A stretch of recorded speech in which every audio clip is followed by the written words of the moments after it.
not how you sing, how you dance, or how you draw. But talent in this kind of competition is how you entertain people that are watching you. Okay, ang aking pong talento ay tinatawag na voice impersonation o yung pagbabago-bago ng mga boses. Ganito po iyan.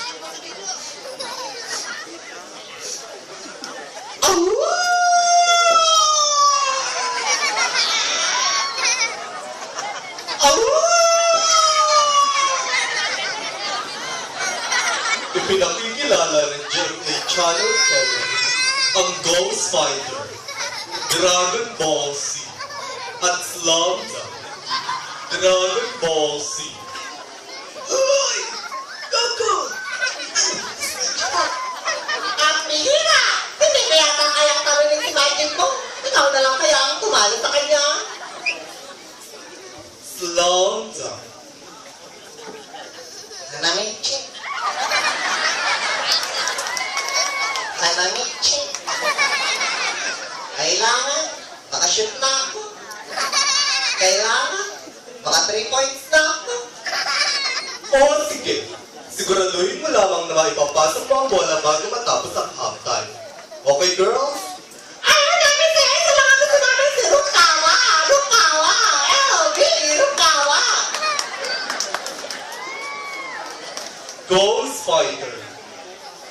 Junji, labas na ang sitang tuition ka ng iyong rekan nang sa gayon hindi masakot ng sasamang elemento ang mundo ng mga tao. Isa na lamang po ang lamang ng Taguno Brothers laban kay Yuji. Yuji laban kay Taguno. Simulan na! Kaya mga kaibigan, ginigising ko pa lamang po kayo. Ang aking pong talento ay kukwento ko po ang talambuhay ng aking kaibigan na si Bonina. Na kung saan siya po ay may kasasanan. Siya po ay isang pipi. Bonina! Bonina! Saan ka na naman galing? Naglaro ka na naman ang bahay ko, Bono. Huwag kang magsisinungaling. Kakabahan ka sa akin. Sige. Ibili mo ako ng toyo kay Aling Nena. Naglakad si Moninay patungo sa tindahan ni Aling Nena. Oh, Moninay, ano ang bibili mo?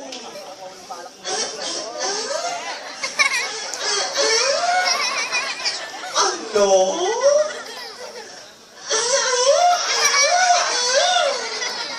Ano?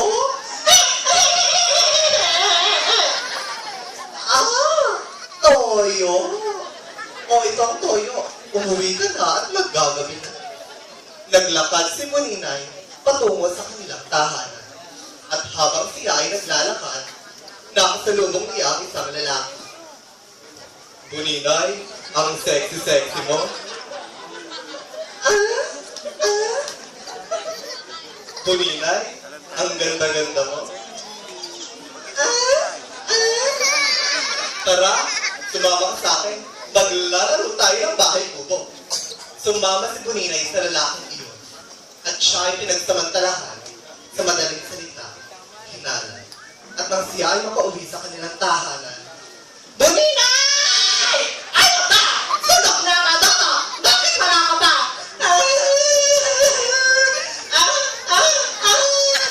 Ano? Nanood ka ng sex from dancer? Ano nangyari sa'yo? Ano? Na-rape ka? Saan ka na-rape?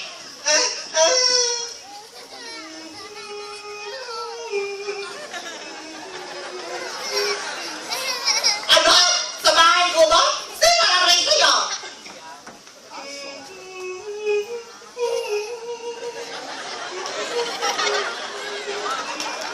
Ano? Si Pilimon? Walang iyang Pilimon niya. Ipapapakay ko yan. Ipahuhuli ko sa pulis. Ay, ano gusto mo gawin?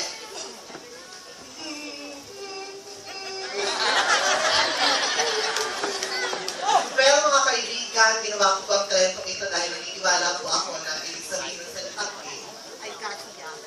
At bilang isang Okay, thank you, candidate number 2. So, your 2 minutes, time is up. Let's welcome candidate number 3.